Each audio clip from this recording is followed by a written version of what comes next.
Hey there.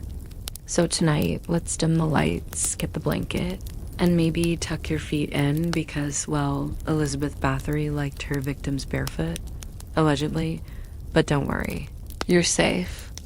Unless you happen to be a 16th century Hungarian peasant girl who made the mistake of getting hired by a noblewoman with a taste for, shall we say, creative skincare. This evening, we're floating into the world of aristocrats with way too much free time, too many castles, and far too little oversight. And our guest of honor or dishonor is Elizabeth Bathory, sometimes called the Blood Countess, sometimes called the Cannibal Countess, sometimes called, oh, no thank you, I'll stay on the other side of the Carpathians. Her story is part horror legend, part historical mess, and part wow, medieval HR really needed some improvement. She lived in a period when nobles could pretty much do what they wanted, as long as they didn't upset the wrong king or the wrong bishop. Unfortunately, her hobbies, if we call them that, did exactly that. And, well, here we are. Now, before we tuck ourselves into her very drafty Transylvanian castle, we should step back and see where she came from. Because nobody just wakes up one day and says, you know what? Bathing in blood sounds nice. These things tend to have roots. And with Elizabeth, those roots are buried in the tangled, over-fertilized soil of the Hungarian aristocracy, born into the gene pool. Nobody wanted to swim in Elizabeth Bathory was born in 1560, which is already a rough start, because Europe at that time was a bit of a plague-ridden chessboard where everyone was fighting everyone else. She came into the world in Nyírbátor, a Hungarian town that still exists today, though it's thankfully less scoffed these days. She was born into the powerful Bathory family, which is important because that surname carried the weight of castles, armies, and way too many cousins marrying cousins. The Bathorys were one of the great dynasties of Hungary and Transylvania, producing princes, cardinals, and at least one king of Poland. Basically, if there was a throne nearby, a Bathory was probably drooling on it. Elizabeth's parents were first cousins, which sounds like a bad setup to a family reunion joke, but it was pretty standard aristocratic practice. Gotta keep that land in the family, even if it meant the family tree looked more like a wreath. So little Elizabeth came into life with an impressive bloodline, and maybe a few extra genetic quirks. From a young age, she was described as intelligent, which was good, and prone to fits of rage, which was less good. She was also supposedly prone to fainting spells and seizures, which historians now speculate might have been epilepsy. At the time, of course, people just thought it meant you were cursed, or touched by God, or in Elizabeth's case, maybe both thought now. Being a noble child in 16th century Hungary wasn't just about running through meadows and learning embroidery. Elizabeth was raised in a brutal feudal world. She grew up seeing peasants beaten as routine punishment, public executions in town squares, and if gossip is to be believed, one of her relatives once sewed a criminal into the stomach of a horse as a creative penalty. Family bonding, Bathory style. So you can see where this might have left a lasting impression, marriage, because nothing says romance like political alliance at age 11, yes. 11 Elizabeth was already engaged. Her fiancé, Count Ferenc d'Asti, a young nobleman from another extremely powerful family. Because, of course, in this world, marriages weren't about love or attraction, but about how many castles you could stack on the wedding cake. Ferenc was a military man, trained from childhood to fight the Ottomans, who were the big scary neighbor constantly trying to push into Hungarian territory. Here in the charming nickname, the Black Knight of Hungary, not because he was Batman, but because he was terrifying on the battlefield and apparently liked to dress the part. The wedding itself happened when Elizabeth was 15. It was a massive event with around 4,500 guests, because subtlety was never in fashion among the nobility. Imagine the buffet bill. They got married in the d'Asti family castle at Sarvar, And as a little wedding gift, Elizabeth's new husband gave her his family seat, the Cachtice Castle in present-day Slovakia. You know, just your standard 50-room fixer-upper with dungeons included. So there she was, Countess Elizabeth, newly married, running her own estate and already developing a reputation for being, let's say, hands-on with the servants, which in this case didn't mean friendly. She had high expectations, a short temper, and a willingness to make punishments creative, which for a noble woman was basically Tuesday. Life in the castle, husband away, Elizabeth at Playference spent most of his life away from home, leading armies against the Ottomans. That left Elizabeth in charge of vast estates, hundreds of servants, and all the peasant tenants who paid rent. It was a lot of responsibility, and apparently she took out the stress on anyone who crossed her. Witnesses later testified that even in her teens, she punished servant girls by sticking needles under their fingernails, or covering them in honey and leaving them outside for insects to enjoy. Was this true? Hard to say. Some of it might be rumor, some of it might be embellished, but enough of it was said that it starts to paint a picture. It's worth remembering that noble discipline in that era was brutal in general. Beating servants wasn't just tolerated, it was expected. A little torture here and there was almost a management strategy, but Elizabeth seemed to take it further, turning punishment into something closer to a pastime. Meanwhile, her husband Ferenc wasn't exactly a calming influence. He was known to invent new ways of torturing enemy soldiers, like rolling them in oil and setting them on fire. There's a lovely honeymoon story. He and Elizabeth reportedly bonded over this shared love of creative cruelty, because nothing strengthens a marriage like teamwork. The death of Ferenc, the rise of Elizabeth Ferenc, eventually died in 1604, likely from illness contracted during his campaigns. He was only 48. Elizabeth, in her mid-40s, was now a widow. And with her husband gone, she was suddenly the undisputed ruler of her estates. This is when her story really takes on its infamous shape. Without Ferenc around to share the sadism, or to at least provide a distraction, Elizabeth seems to have doubled down. Servant girls began disappearing at an alarming rate.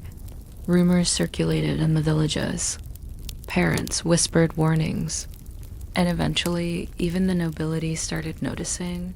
According to later testimony, Elizabeth began luring in young peasant girls with promises of work in the castle. Once there, they often weren't seen again.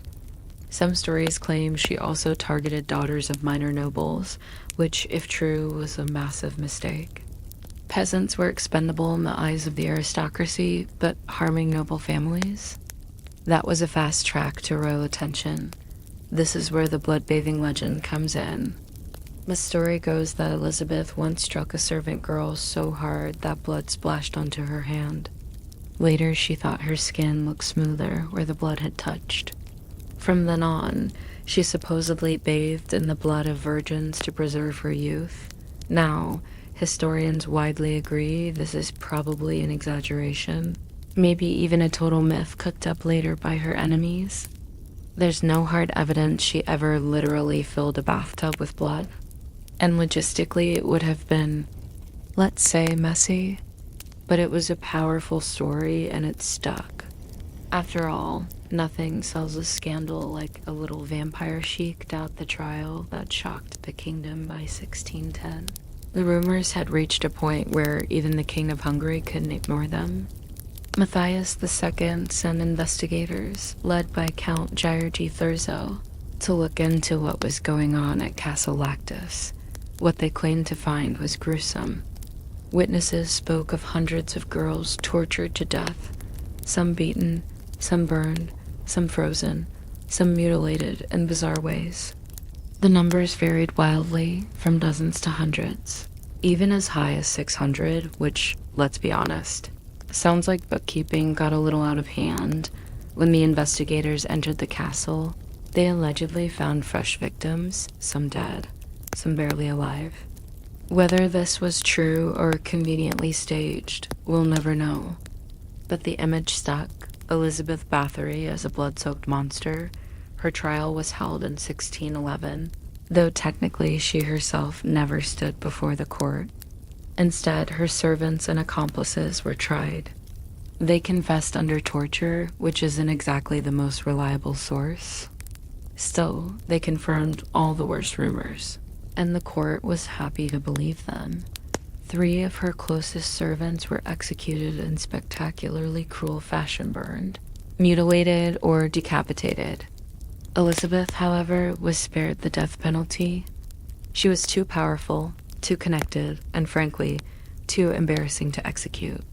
Instead, she was sentenced to house arrest, which, in her case, meant being bricked into a room in her own castle, with only a few small slits left open for food and air. She lived that way for 4 years, until 1614, when she was found dead, alone, sealed in her stone room. A fittingly gothic ending for the woman who became Europe's most notorious vampire countess. Legend versus reality. Sorting the blood from the ink. So, did Elizabeth Bathory really kill hundreds of girls to bathe in their blood? Probably not. Did she kill some people? Almost certainly. Noble cruelty was rampant, and she had the temperament, the opportunity, and the witnesses, even if their numbers were exaggerated.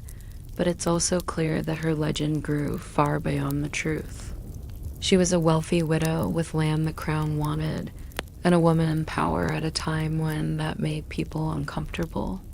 Demonizing her may have been as politically convenient as it was sensational.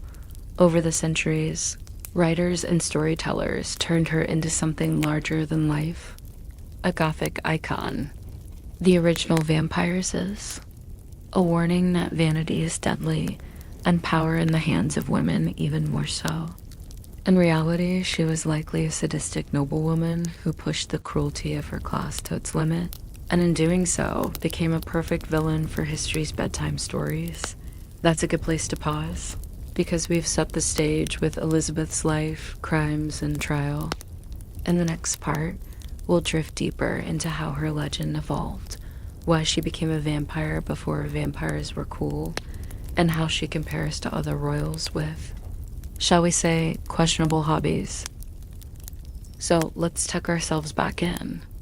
The fire's dim, the castle walls are damp, and somewhere in 1614, Elizabeth Bathory has just breathed her last inside her stone-brick prison room. On paper, that should have been the end of her story. A disgraced noblewoman, gone, case closed. But here's the thing. Elizabeth's life might have ended, but her legend was only just beginning. And as so often happens with scandalous royals, the myth ended up far larger, bloodier, and way more dramatic than the person herself. Because if you're looking to become immortal in European culture, you basically have 2 options. You can be a saint, or you can be a monster. Elizabeth didn't exactly have a glowing record for sainthood, so, well, monster it is. The convenient scapegoat first. Let's clear up the political backdrop. When Elizabeth was arrested in 1610, there were bigger stakes than just her personal cruelty. She was very wealthy. She controlled extensive lands across Hungary and Slovakia. And this is key, her family owed the crown a considerable debt. King Matthias II, who wasn't exactly rolling in cash, had a problem. By accusing Elizabeth of horrific crimes, stripping her of power, and seizing control of her properties, the crown suddenly found itself in a much better financial position. How convenient. So, while Elizabeth may have genuinely been cruel, the sheer scale of her legend, the hundreds of supposed victims, the bloodbaths, the vampire vibe may have been politically amplified. She wasn't just a sadistic countess. She was also a useful scapegoat, and nothing boosts a scapegoat's utility like a bit of horror theater. The bloodbath that probably never happened. Let's talk about the famous bathing in blood story. If you've ever heard of Elizabeth Bathory at all, that's probably the first image that pops up. The pale countess slipping into a crimson bath, candles flickering, hair piled high, looking very pleased with herself. It's cinematic. It's gothic. It's also almost certainly fake. The first written accounts of this particular detail show up decades after her death. Earlier trial records mention torture, burning, freezing, stabbing, starvation, but no full-on blood spa. The idea that she filled tubs with virgin blood came later, added by chroniclers who clearly enjoyed a little extra flair in their bedtime horror stories. That said, the rumor stuck for a reason.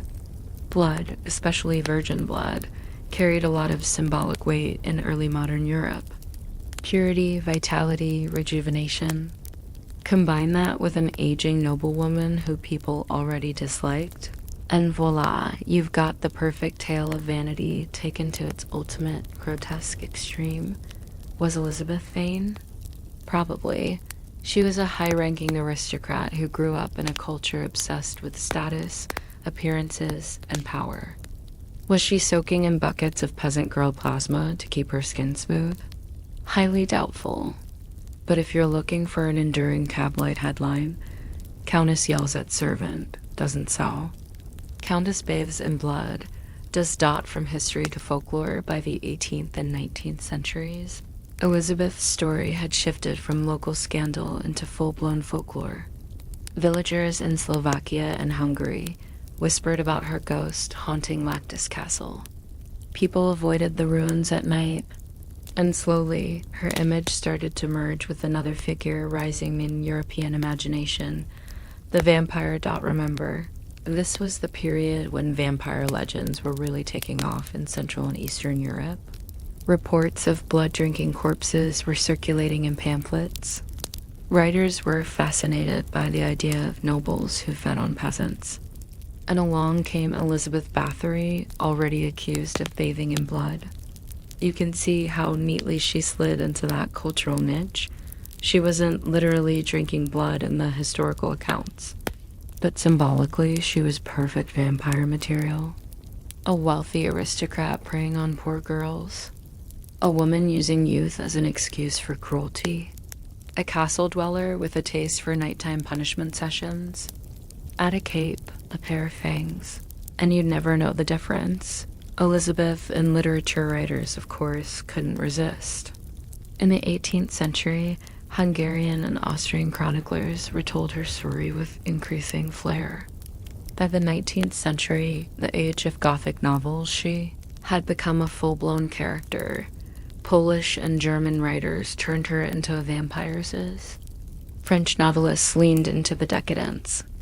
And by the time Bram Stoker wrote Dracula in 1897, the idea of a bloodthirsty Transylvanian noble was practically an established genre. While Stoker based his count more directly on Vlad the Impaler, scholars often note that Elizabeth's legend was floating in the cultural soup he drew from Dot. In other words, without Elizabeth, we might not have had Carmilla, the famous 1872 vampire novella featuring a lesbian countess who seduces and drains young women. The parallels are, let's say, not subtle. Carmilla was mysterious, aristocratic, feminine, and predatory. And while Joseph Sheridan Le Fanu never directly cited Elizabeth, it's hard not to see her fingerprints on the page, and from Carmilla to Dracula to 1,000 pulp novels after, Elizabeth's image kept mutating. She became a timeless archetype, the beautiful but deadly noblewoman, a monster draped in velvet and lace, the gothic feminine villain. One of the reasons Elizabeth's legend stuck so hard is that she filled a cultural role people wanted. The monstrous feminine, the idea of a woman who had stepped outside the acceptable roles of wife and mother and become something frightening. She was rich, independent, and unrepentant. She didn't politely fade into widowhood after her husband's death. She ruled her estates. She punished servants. She was rumored to indulge in sexual deviance. In short, she checked every box for what scares patriarchal society about women in power. So naturally, storytellers leaned in. Instead of just a cruel noblewoman, she became the archetype of the bloodthirsty countess. She was turned into a cautionary tale about vanity, cruelty, and female ambition. And of course, she was sexualized in the process. Because what's scarier than a powerful woman who might also enjoy herself? Numbers game, 80 or 600. Now, while her legend was ballooning, historians were still debating the facts. How many victims did she actually have? The trial records give us wildly different numbers. Some testimonies mention 30 or 40, others throw out 650, a suspiciously round figure that sounds more like a bad headline than a reliable census. Most modern historians tend to think the real number was probably somewhere between 80 and 200. It's still horrifying, of course, but it's a lot less sensational than 1,000 virgins drained dry. And again, remember the political context. The crown had every reason to exaggerate. If Elizabeth was just a cruel noble who tortured a few dozen servants, that was ugly but not unique. If she was a serial killer on an unprecedented scale, then her downfall looked not only justified but necessary. Tourism and ruins fast forward to today, and you'll find Cachtice Castle is a tourist site. The ruins sit on a hilltop in Slovakia, where visitors hike up to see the crumbling stones and take moody photos. Guides will tell you the legend of the Blood Countess. Souvenirs may or may not lean into the vampire angle. The actual history, often brushed over, because, let's be honest, middle-aged noblewoman with a violent temper doesn't sell tickets nearly as well as eternal vampires as bathing in blood. Gothic. Tourism loves a little drama. Elizabeth versus other royal monsters, and here's where it gets fun. Elizabeth wasn't the only royal to gain a monstrous reputation. History has a surprisingly large club of nobles accused of bloodlust, sadism, or just general creepiness. Take Vlad the Impaler. Famously cruel, fond of skewering enemies on stakes, and turned by folklore into Dracula. Or Gilles de Rais, a 15th century French noble who fought alongside Joan of Arc, then allegedly murdered dozens of children in occult rituals. He became a proto-Bluebeard figure. Elizabeth fits neatly alongside them, an aristocrat whose real cruelty blurred into myth until the line between fact and fiction was nearly impossible to see. The difference? She was a woman, and that made her legend stick in a different, more sexualized, more vampiric way. The afterlife of the Countess over the centuries, Elizabeth Bathory has been painted as many things. A literal monster, a misunderstood widow, a scapegoat of patriarchy, a feminist icon reclaiming her power, a horror movie villain, and maybe that's why she fascinates so much. We don't actually know who she was at the core. We just know the fragments, the testimonies, the legends, the exaggerations. And from those fragments, each generation has rebuilt her into whatever villain or heroine it needs. Was she a sadistic murderer? Almost certainly. Was she the worst serial killer in history? Probably not. Was she a vampire? Only if you like your bedtime stories gothic. And with that, let's gently float into the next layer. Because while Elizabeth's legend gives us plenty of chills, she was just one example of a broader pattern. Europe's obsession with aristocrats behaving badly.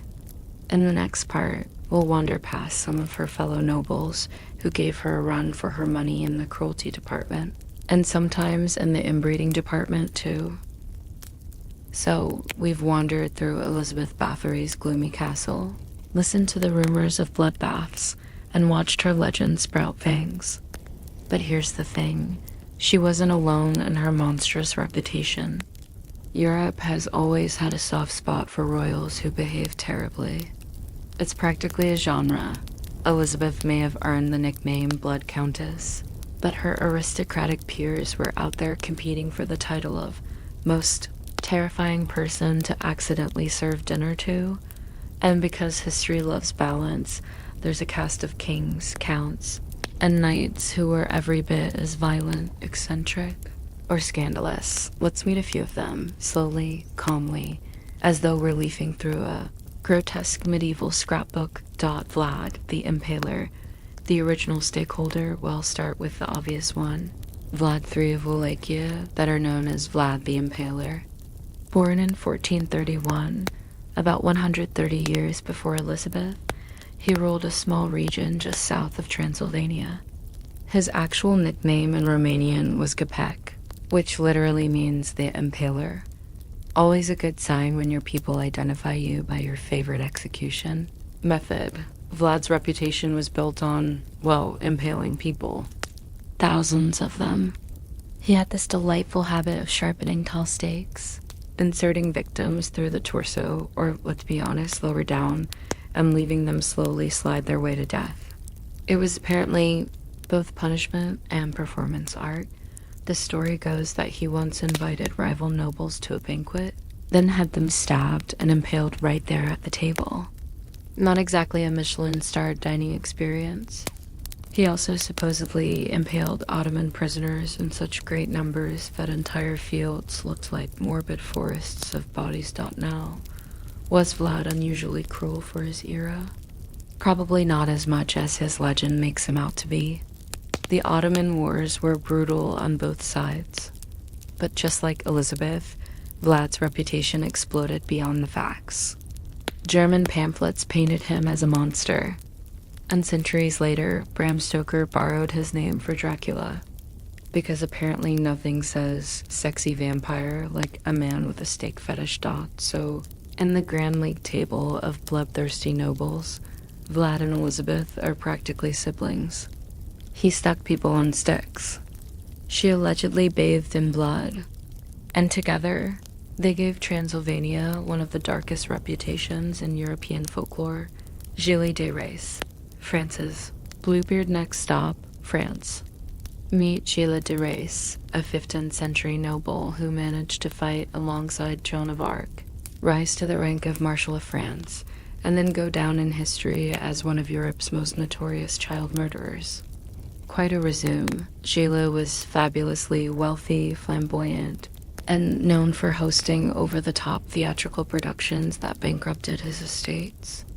But behind the scenes, he was accused of luring in poor children, murdering them in his castle, and dabbling in alchemy and demon summoning. At his trial in 1440, witnesses claimed he killed anywhere from 80 to 200 children. Like Elizabeth, he confessed though, again, under the friendly encouragement of medieval torture. He was executed, of course, but the legend lived on.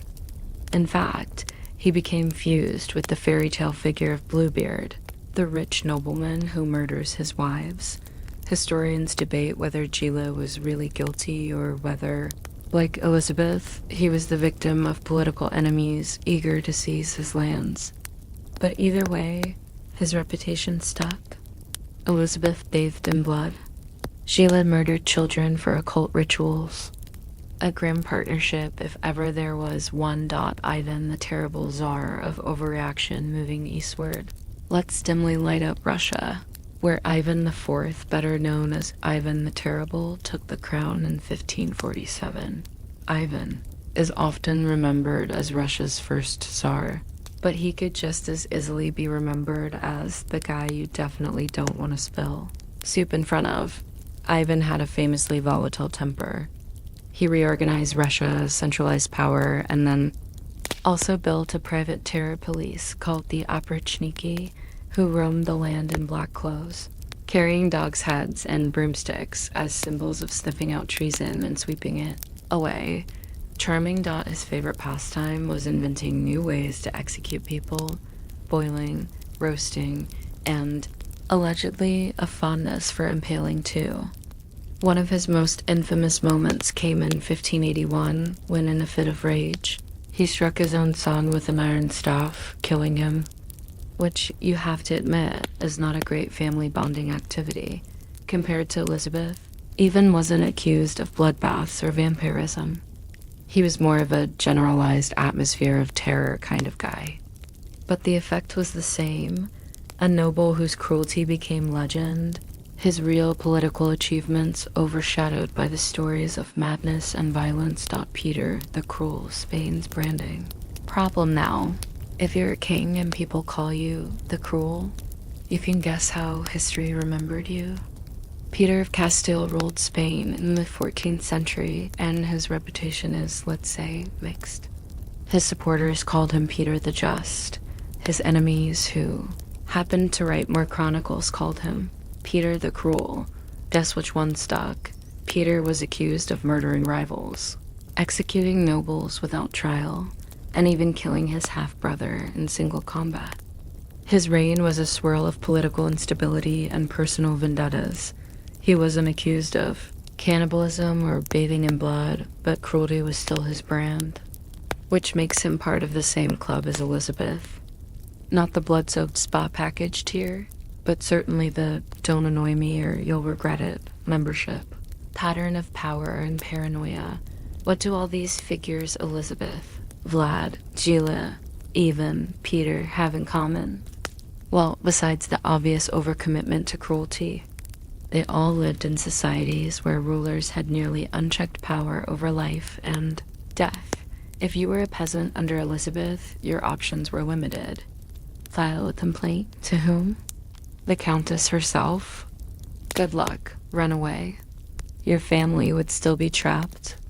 The power imbalance was so vast that cruelty could flourish without consequences until, of course, the monarch or church decided it was politically convenient to step in, and when that happened, the accused often went down in spectacular fashion. Trials filled with lurid testimony, confessions wrung out under torture, numbers exaggerated to the point of absurdity, and then executions that reinforced the moral lesson: cruelty is bad, unless we're the ones doing it. Myth-making. Why we love a monster, it's also worth noticing how quickly these figures became characters rather than historical people. Vlad turned into Dracula, Gila into Bluebeard, Elizabeth into the Blood Countess. Real cruelty was turned into morality tales. Don't be vain. Don't be lustful. Don't rebel against the crown. Otherwise, you'll end up like that awful noble down the road. Their stories were cautionary, entertaining, and a little bit titillating, and that's why we're still talking about them. Because history doesn't always reward the kind or the competent. It rewards the ones who make good stories. And nothing makes a better story than a noble who crosses the line into outright horror. Back to Elizabeth. The feminine twist, what makes Elizabeth stand out among this crowd of male tyrants, is, of course, her gender. Cruelty in kings was expected. It was practically a job requirement. Cruelty in a noblewoman, though, that was different. That was scandalous. And so Elizabeth's legend grew in ways the others didn't. Vlad didn't become a sex symbol. Even didn't turn into a Gothic archetype. But Elizabeth, she became a blood-drenched vampire's, because her story played into cultural anxieties about women, vanity, sexuality, and power, which is probably why she's still the most famous. Ask a random person about Vlad, and you might get a shrug.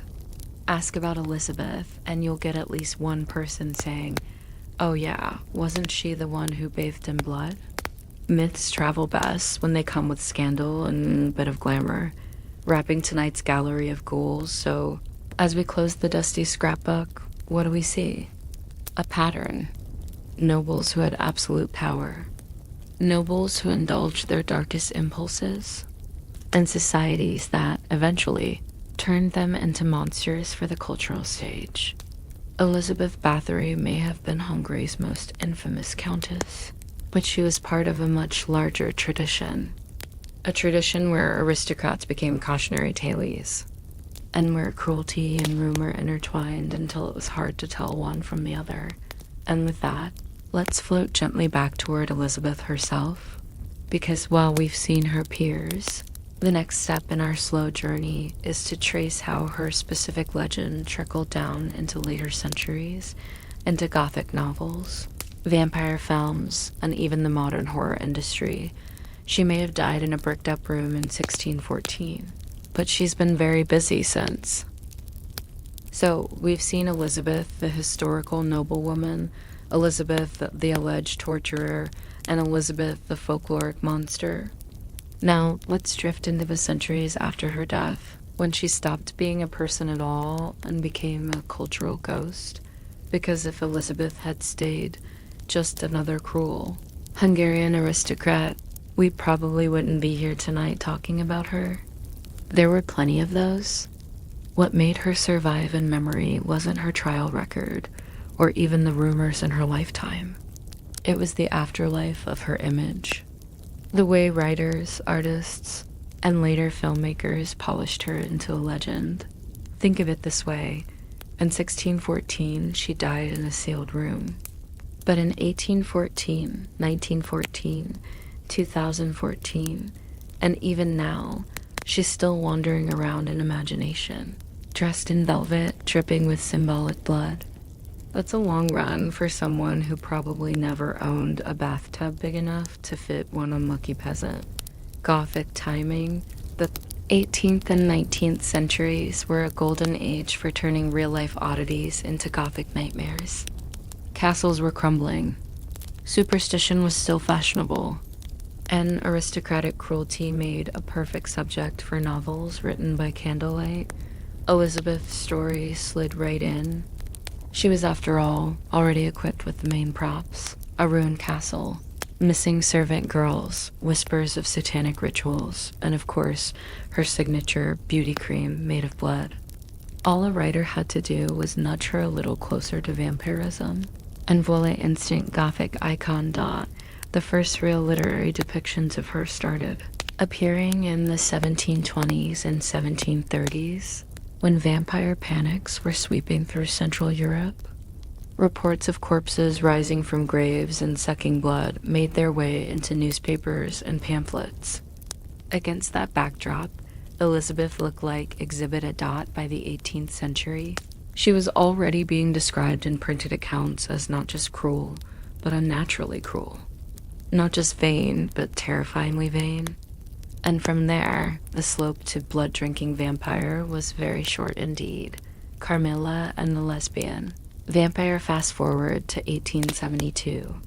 Irish writer Sheridan Le Fanu publishes Carmilla, one of the most important vampire stories ever written before Dracula, before Anne Rice. Before sparkly teenage love triangles, the novella tells of a mysterious noblewoman, Carmilla, who befriends a young girl and then slowly drains her life away. Carmilla is seductive, predatory, and coded as romantically interested in women. She lives in a castle, keeps odd hours, and is both alluring and terrifying. Sound familiar? Critics have long suspected that Elizabeth Bathory's legend fed directly into Carmilla. There's no explicit mention of her, but the overlap is hard to ignore. Aristocratic woman, castle-dwelling, prey on girls, rumors of blood dot so. Elizabeth Smith essentially paved the way for one of the first pieces of vampire fiction to give us the sexy, feminine vampire archetype. She wasn't just a cruel Hungarian countess anymore. She was a Gothic prototype for centuries of characters to come. Dracula, with a side of Elizabeth, then, of course, came Dracula. Bram Stoker's 1897 masterpiece borrowed heavily from Eastern European folklore, geography, and a certain taste for aristocrats with bite marks, while Stoker leaned more directly on Vlad the Impaler for his Count Dracula. Scholars argue that Elizabeth's legend lurked in the background. The notion of an aristocrat preying on innocence, draining life for their own longevity. It's a blend of Vlad's military brutality and Elizabeth's alleged blood rituals. Dracula was male, but his female brides bear more than a little resemblance to Elizabeth's legend. Predatory women, often young and beautiful, using blood as both a literal and symbolic currency dot. So in a way, Elizabeth lives in the DNA of Dracula. Maybe not as the Count himself, but as the whispering shadow behind his female companions, 20th century horror by the time horror cinema took off in the 20th century. Elizabeth was ready for her close-up. Gothic castles? Check. Vampires? Check. A noble woman with violent hobbies? Double check. She started appearing in films in the 1930s and 40s, often unnamed but clearly inspired by her legend. But it was the 1970s when she really hit the screen in earnest. That decade loved two things: Gothic horror and very questionable nudity. Elizabeth provided both. Films like Countess Dracula, 1971, leaned straight into the blood-bathing myth, showing a noble woman rejuvenating herself in red-stained tubs. Other exploitation films presented her as a lesbian vampire feeding on peasant girls in candlelit chambers. Historical accuracy wasn't on the guest list. Sensationalism was. Hammer Horror Studios in particular made Elizabeth a star, folding her myth into their gothic lineup of Dracula, Frankenstein, and werewolves. She was portrayed as both monster and seductress, a mix that audiences couldn't get enough of. Elizabeth the symbol by the late 20th century. Elizabeth was less a historical figure and more a flexible symbol. Writers and filmmakers used her for whatever gothic mood they needed. Want to critique vanity? She's the woman obsessed with staying young. Want to explore sadism? She's the aristocrat who tortured for pleasure. Want to dabble in erotic horror? She's the countess who preyed on virgins. The real Elizabeth, bricked up in her castle, became almost irrelevant. What mattered was the archetype, the eternal noblewoman, cold and cruel, whose beauty was both her weapon and her downfall. Pop culture countess by now. Elizabeth has appeared everywhere: novels, stage plays, video games, heavy metal lyrics. If there's a medium where vampires can lurk, she's probably been there.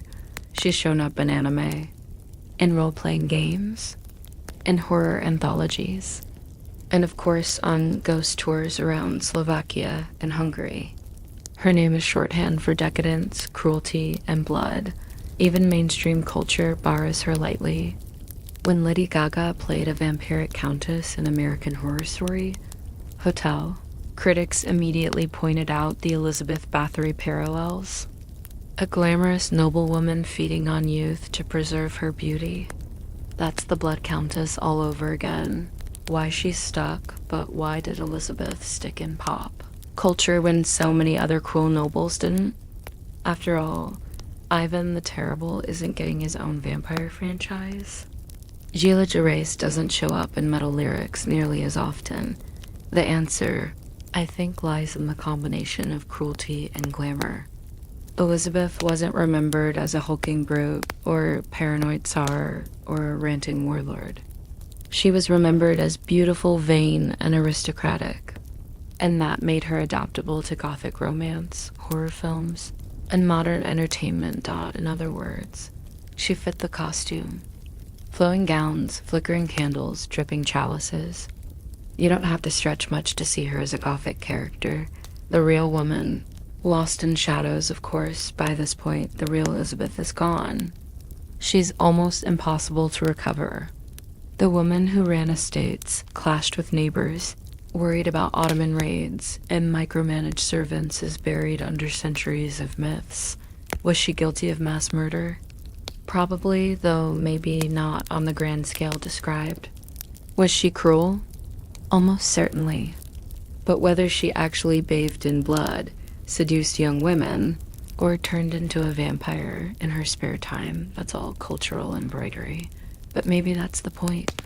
Some historical figures exist less for who they were, and more for the stories they allow us to tell.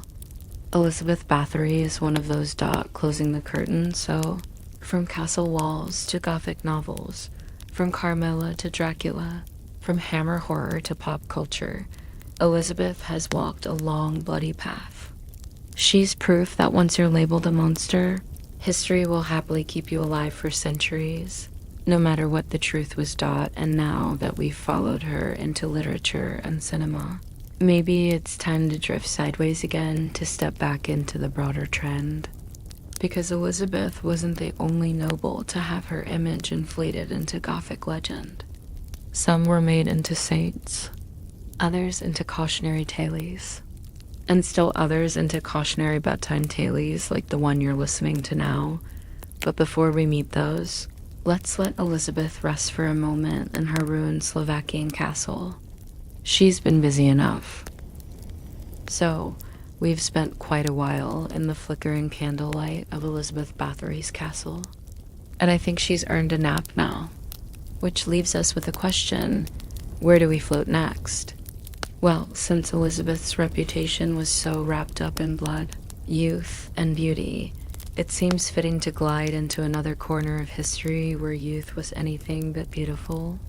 Let's talk about royal children, the little heirs, the small, tragic bundles of dynastic hopes, who, more often than not, had about as much chance of thriving as a goldfish in a puddle, because royal children were rarely healthy in the way we might imagine. For all their jewels and silks, their palaces and nurses, they were often genetic experiments gone wrong, or political pawns crushed under dynastic pressure.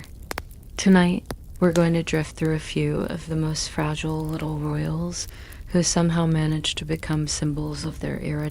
So dim the lights a bit more, get comfortable, and let's quietly shuffle into the nursery of history's saddest aristocratic toddlers.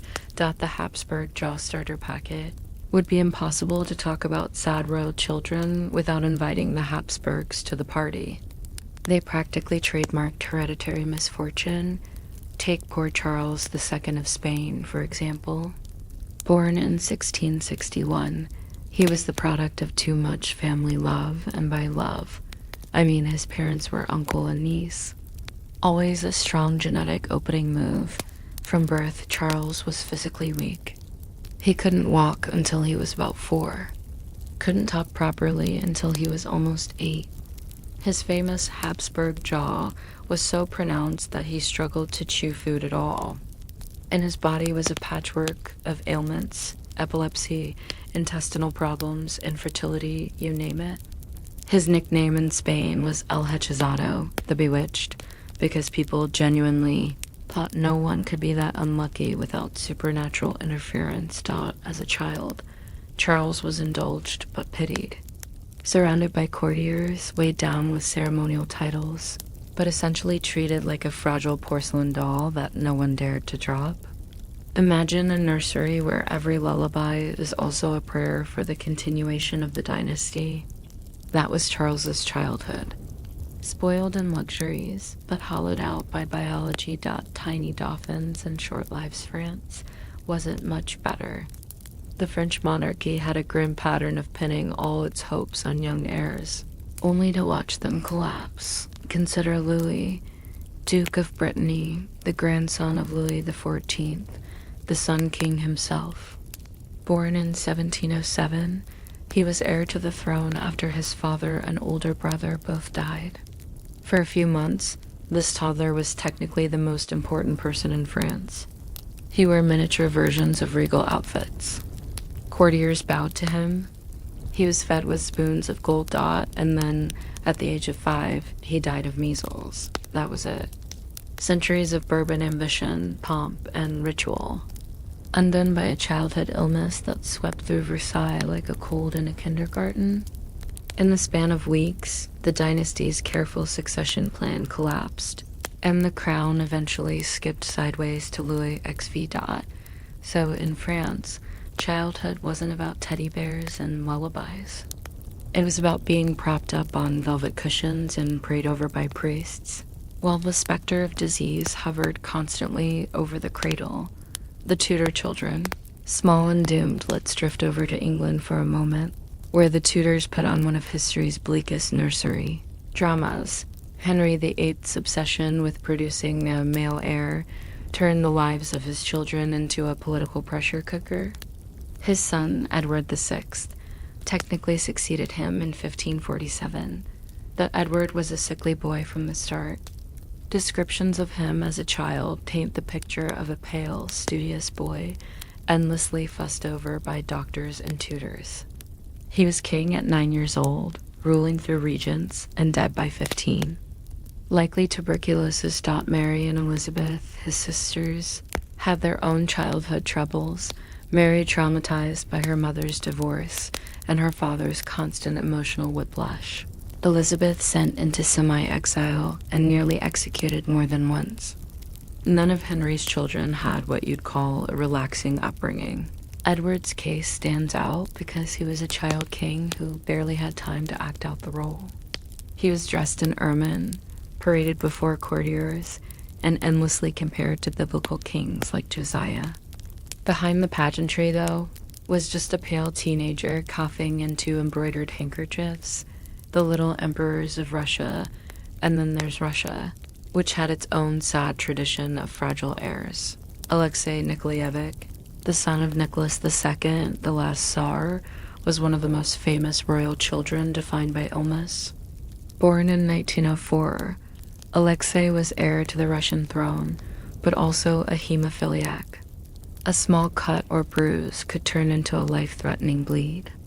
His childhood was a constant balancing act of protection and desperation. His illness turned him into the center of the family, wrapped in layers of secrecy and anxiety. He wasn't allowed to play freely. He was constantly supervised, and his condition opened the door for figures like Rasputin, who claimed he could heal the boy. Alexei spent much of his short life in pain, hidden from public view, the weight of an empire resting on his frail body. He didn't live to see adulthood executed with his family in 1918, but his childhood was already a symbol of fragility and doom long before that end. Spoiled, but sad. The irony in all of these stories is that royal children were often spoiled in material terms. Gold rattles, velvet cradles, servants at their beck and call. But emotionally and physically, they were trapped. They were symbols first, humans second, born to carry dynasties, but rarely given the space to be children. They were either overprotected, like Alexei, or overexposed, like Louis of Brittany. Some, like Charles II, were treated like living relics, watched with pity, fussed over with prayers, and preserved as best as possible, even as their bodies failed them. The sleepy takeaway, if Elizabeth Bathory's legend was all about eternal youth, these children remind us that real royal youth was anything but eternal. It was fragile, pressured, and often tragically brief. And in the background of these nurseries, you can hear the sigh of history itself, dynasties desperate for heirs. Cradles draped in silk but filled with worry. These were not fairy tale childhoods. They were dynastic waiting rooms, where children were expected to step straight into roles their bodies were rarely strong enough to play dot, so that's where we'll rest tonight. From Elizabeth's bloody legend of stolen youth to the very real fragility of royal childhood, we've drifted through one of history's quietest tragedies, the nursery where playtime was just political rehearsal, and bedtime was haunted by dynastic expectation. We've just floated past the cradles of history's saddest royal children, but as much as we might sigh over pale little dolphins or fragile tsaritches, the real culprit often sat in the marriage bed rather than the nursery, because dynasties had a habit of looking at a massive map of Europe teeming with potential spouses and then circling the same 3 cousins over and over again. If you wanted a genetic experiment in how quickly a family tree can fold in on itself, the royals of Europe were your lab dots at a night. Let's glide into the candlelit chambers where alliances were made, beds were shared, and genetics quietly packed up its bags and left the palace in despair. The Habsburgs, gold medalists in inbreeding, if there were ever an Olympic sport for dynastic inbreeding, the Habsburgs would have swept the podium dot by the 16th and 17th centuries. Their marriages were basically a closed-loop system. Brothers marrying nieces, cousins marrying cousins. Every generation doubled down, convinced that keeping the dynasty pure was worth the occasional genetic mishap. The end result was Charles II of Spain the Poor, man we tucked in his cradle back in part 5. His family tree is one of history's most tragic diagrams. His maternal grandparents were uncle and niece. His paternal grandparents were first cousins, and by the time his parents got around to producing him, Charles inherited more overlapping DNA than you'd find in a small village. His marriage, by the way, didn't solve anything. He wed twice, but was infertile, which meant that centuries of Habsburg inbreeding didn't just weaken the dynasty, they eventually ended it. Spain had to import a Bourbon to keep the throne occupied. So in a way, Charles was both the product and the proof of why dynastic inbreeding is not exactly the road to glory. England's cousin. Tangle, the British royal family, wasn't immune to the cousin trend either. Fast forward to the 19th century, and Queen Victoria's matchmaking spree gave Europe what was essentially a shared family reunion masquerading as politics. Victoria and her husband, Prince Albert, produced 9 children, and she had a knack for marrying them off across Europe, Germany, Russia, Spain, you name it. It was diplomatic genius at the time. Victoria was nicknamed the grandmother of Europe, but there was a catch. Victoria carried the gene for hemophilia, a blood-clotting disorder, and by scattering her children across Europe's thrones, she scattered the gene too. Suddenly, royal families from Madrid to St. Petersburg were whispering about the royal disease. The most famous case was Alexei, the son of Nicholas II of Russia, the fragile boy we just spoke about. His hemophilia came directly from Victoria's genetic legacy. Spanish and German royals suffered the same fate, all because Victoria's marriage net was wide in geography, but narrow in variety. So, while the British didn't collapse under inbreeding as dramatically as the Habsburgs, they left behind a hereditary condition that shaped entire dynasties. The Valois disaster, let's float back a little earlier, to France. The Valois dynasty had a particularly grim run with fragile heirs in the 16th century. King Henry II of France married Catherine de' Medici, a political masterstroke, at least on paper. They had 10 children, but here's the rub. While they technically solved the fertility problem, most of those children were chronically ill, frail, or died young. 3 of Catherine's sons became kings of France: Francis II, Charles IX, and Henry III. All 3 were weak in health, and none managed to produce healthy heirs. Francis II died at 16. Charles IX was epileptic and died at 23. Henry III lingered until his late 30s but had no children at all. Historians still debate whether this was bad luck, hidden genetic issues, or simply the rough medical environment of the 1500s, but the result was the same. The Valois line collapsed, leaving the French crown to be picked up by the Bourbons. So Catherine de' Medici went down in history as the poison queen, but the real poison in the Valois dynasty was probably just weak. Genetics, Russia's too close for comfort, matches the Romanovs too loved a cousin marriage. Tsar Nicholas II and his wife Alexandra were first cousins once removed. Not scandalous by royal standards, but close enough for the hemophilia gene to slip neatly into the Russian line, and the earlier Russian nobility had its own tangled branches. Even the Terrible's descendants married into the same boyar families over and over, until the dynasty itself sputtered out in the 17th century, replaced by the Romanovs. If you ever wondered why Russian dynastic politics seemed so unstable, the answer is partly in the DNA. Too much cousin overlap made the gene pool shallow, and shallow pools don't handle stress very well, whether that stress is political rebellion or the occasional hemophiliac heir. The Bourbon blonde.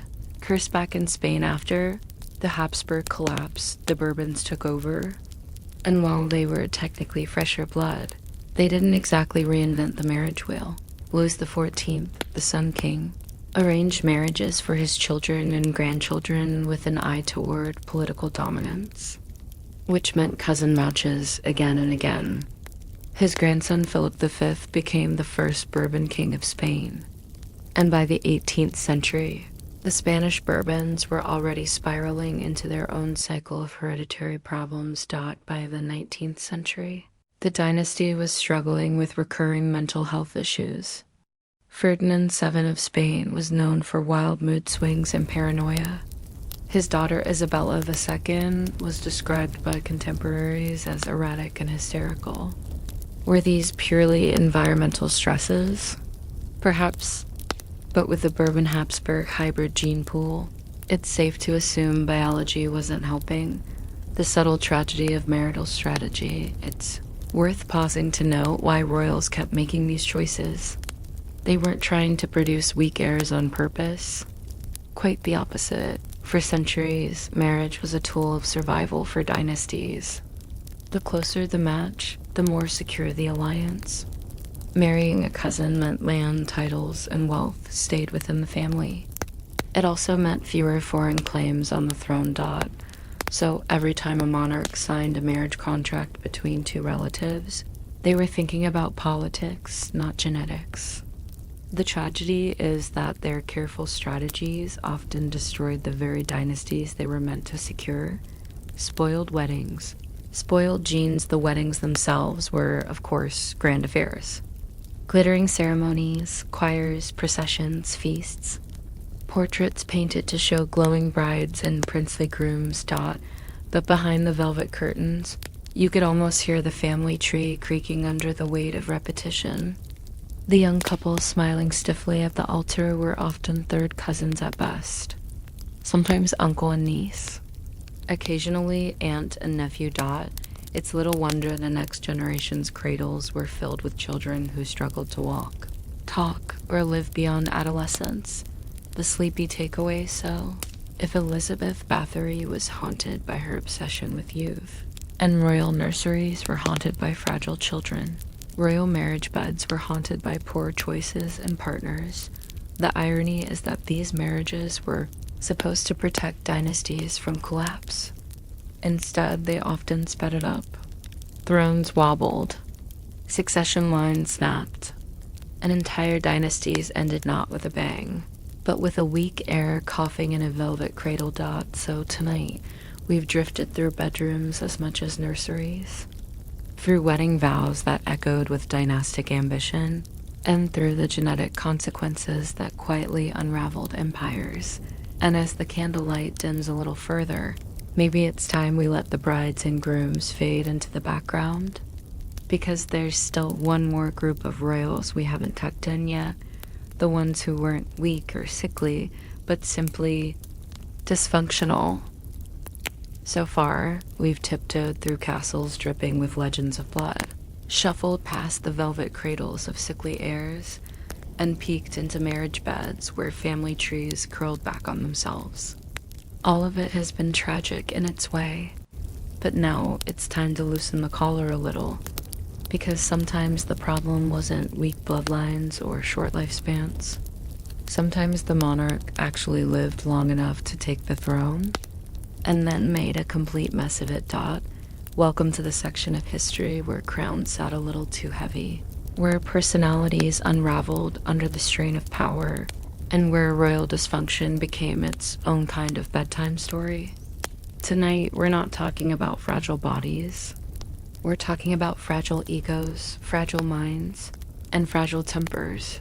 Charles VI of France, the king who forgot he was human. Let's start in France, where Charles VI, 1368 to 1422, gave the world one of the strangest royal breakdowns on record. Charles inherited the French throne as a young man, and for the first few years he was known as Charles the Well-Beloved. He seemed healthy, charismatic, and reasonably competent. And then, around age 24, the wheels fell off. Charles began suffering from psychotic episodes. He would lash out violently, sometimes killing members of his own household in fits of rage. At one point, he refused to bathe or change his clothes for months. He believed he was made of glass, literally convinced that his body might shatter if anyone touched him too roughly to protect himself. He had special reinforced clothing made and forbade courtiers from coming near him without permission. Imagine a king walking through his palace wrapped up like a fragile vase, terrified of a bump on the elbow. The French court didn't know what to do. Sometimes Charles was lucid and gentle. Other times he was a danger to everyone around him. For nearly 30 years, France was ruled by a man who drifted in and out of reality, a tragic case of mental illness, but also one of the most surreal reigns in medieval Europe. Joanna of Castile, La Loca, or just desperate. Next, let's drift to Spain, where poor Joanna of Castile, 1479 to 1555, was saddled with the unfortunate nickname, Juana la Loca, Joanna the Mad. Now, whether she was truly insane is debatable, but her life certainly set the stage for emotional collapse. Joanna was the daughter of Ferdinand and Isabella, yes, the same monarchs who funded Columbus. She married Philip the Handsome of Burgundy, who, despite the flattering nickname, was an ambitious political operator with the charm of a damp cloak. Philip died suddenly in 1506. Joanna did not take it well. Reports say she refused to bury his body, instead traveling across Castile with his coffin, opening it periodically to gaze at him. Courtiers whispered that she kissed his corpse, caressed it, even carried on conversations with it. Whether this was true grief or exaggerated rumor, the result was the same. Joanna was declared unfit to rule. She spent nearly 50 years confined in a convent, sidelined by her own family. Her story raises an uncomfortable question. Was she truly mad, or simply an inconvenient woman in a dynasty that preferred playable heirs? Either way, history remembers her not as a queen, but as a ghostly widow wandering the Spanish countryside with her husband's body in tow. Christian, 7 of Denmark, the king who witnessed still some dysfunction, took a more energetic form. Christian VII of Denmark, 1749 to 1808, was king in name, but his reign was overshadowed by his wild behavior. Christian was eccentric from childhood. As an adult, he showed signs of mental illness, probably schizophrenia or severe bipolar disorder. He was restless, impulsive, and addicted to constant stimulation. Court accounts describe him as unable to focus on affairs of state. Instead, he preferred drinking, womanizing, and long stretches of compulsive masturbation, which he boasted about in front of foreign diplomats.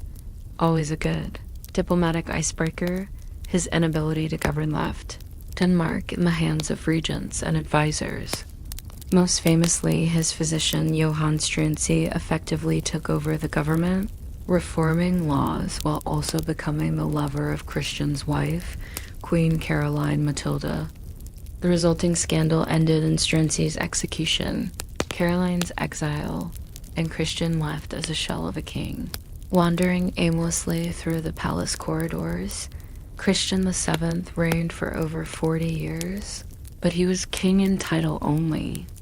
His dysfunction turned Denmark into a puppet state run by whoever could manage the chaos.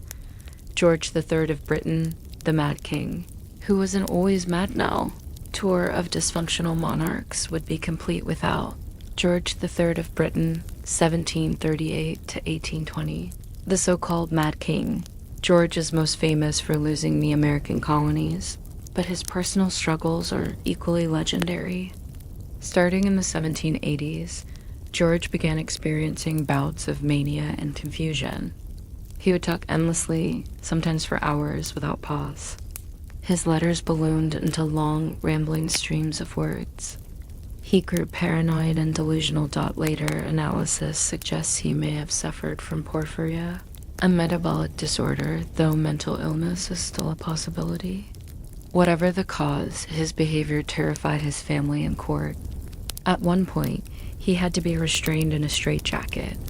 During another episode, he mistook a tree in Windsor Park for the King of Prussia and tried to engage it in conversation. Yet, George also had long stretches of lucidity. Between episodes, he was dutiful, conscientious, even kind. He loved farming, astronomy, and music. He adored his large family. So his dysfunction wasn't constant, but when it came, it was impossible to ignore. By 1810, he was declared permanently insane, and his son ruled as Prince Regent. George's tragedy was that his illness eclipsed his decades of stability. History remembers him as the Mad King, when in reality, he spent much of his life trying earnestly to be the opposite. Ludwig II of Bavaria, the fairy tale king who forgot reality some. Monarchs dealt with dysfunction not by lashing out, but by retreating entirely. Ludwig II of Bavaria, 1845 to 1886, is a perfect example. Ludwig ascended the throne at 18. He was tall, handsome, and cultured, but he had no interest in ruling. Instead, he preferred art, fantasy, and solitude. He became obsessed with building elaborate castles, many of which looked like they were pulled straight from a Disney storyboard.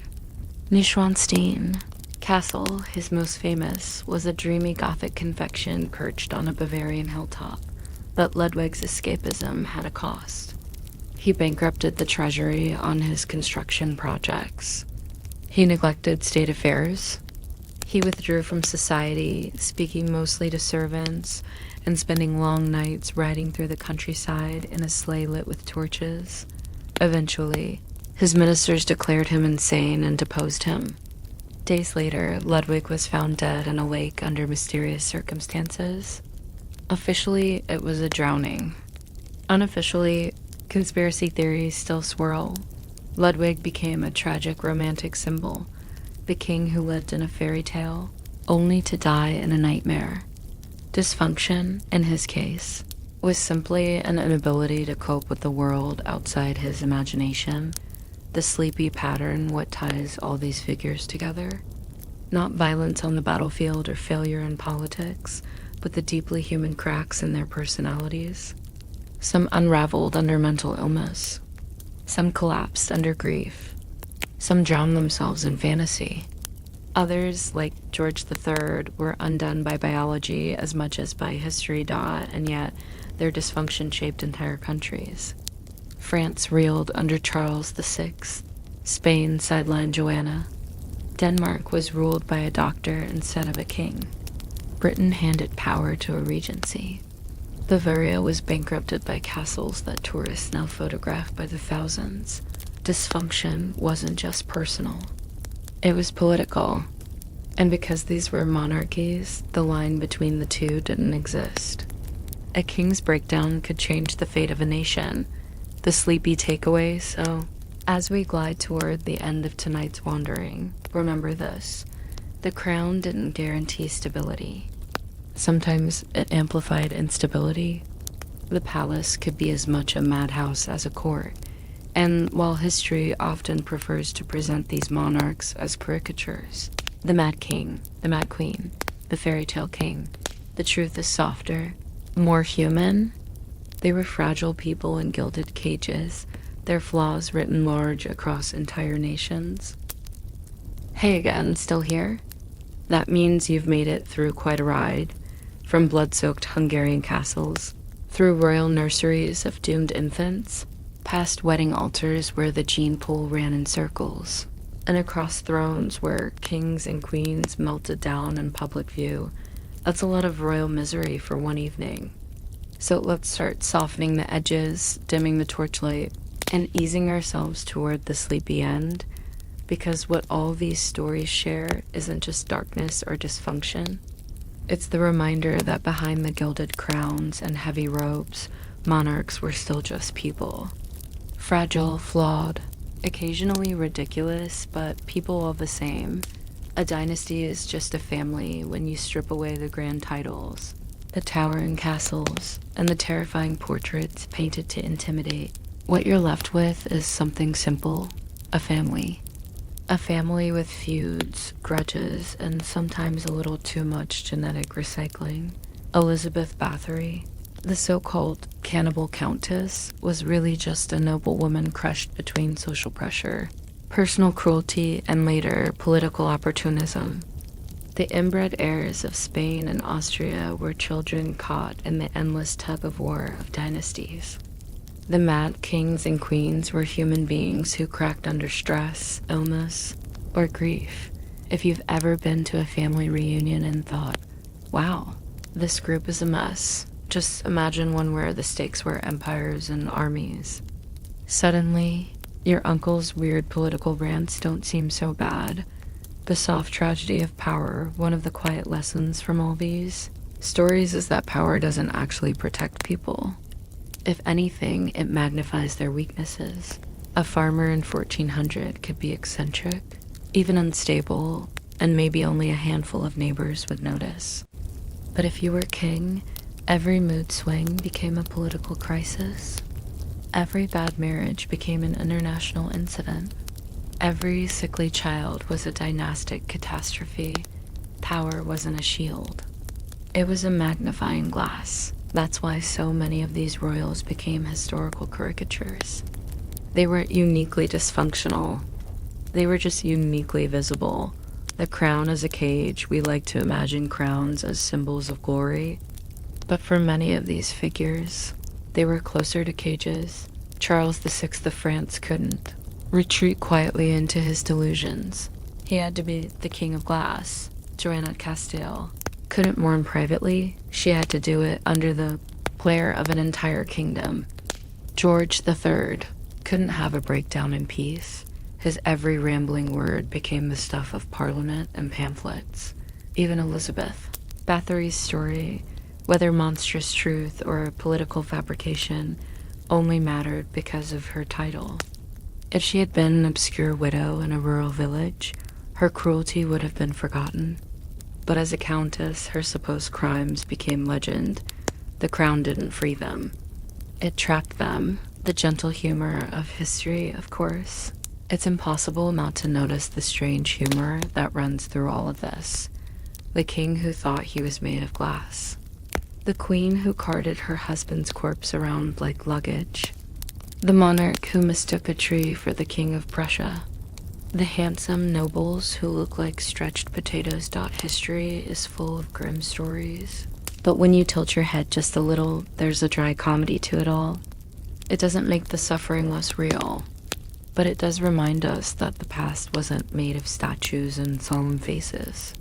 It was messy, absurd, and sometimes unintentionally hilarious, and that makes it strangely comforting. Final drift back to Bathory before we close the book. Let's float briefly back to where we started. Elizabeth Bathory, pacing her candlelit corridors in Hungary. Whether she was a sadistic killer or the victim of a political smear campaign, her legend has endured for centuries. But she's not alone in being exaggerated, misunderstood, or turned into a bedtime horror tale. She belongs to a wider gallery of royals who are remembered more for their strangeness than their statesmanship. She's part of a long tradition of dysfunction being turned into entertainment. First whispered in taverns, then written in pamphlets, later painted into Gothic novels, and now retold on YouTube while you're trying to drift off to sleep. So in a way, Elizabeth got what she might have wanted, immortality. Just not the flattering kind. A slow curtain fall, so here we are, at the end of a long, winding night. We've wandered past coffins and cradles, banquet halls and bedchambers, glass-bodied kings and corpse-obsessed queens. We've seen that behind every imposing title was just another fragile person trying, and often failing, to hold it all together. And maybe that's the quiet comfort of history. The royals had palaces, jewels, armies, and power, but they still cracked under pressure, made bad choices, and worried about their bodies, their marriages, and their children. Just like everyone else. The difference is that we get to read about their centuries later, while hopefully our own family embarrassments fade with time to dim the light. So as you close your eyes tonight, let the images fade into something softer, not bloody castles or tragic airs, but but just the reminder that history's loudest names were still human. If you drift off imagining Elizabeth Bathory wandering her halls, or Charles VI wrapped up in glass-proof clothing, let them dissolve gently into dreamland. They're not coming to get you. They've been gone for centuries, and tomorrow, history will still be here. Strange, messy, sometimes horrifying, sometimes hilarious. Always human, and with that, good night.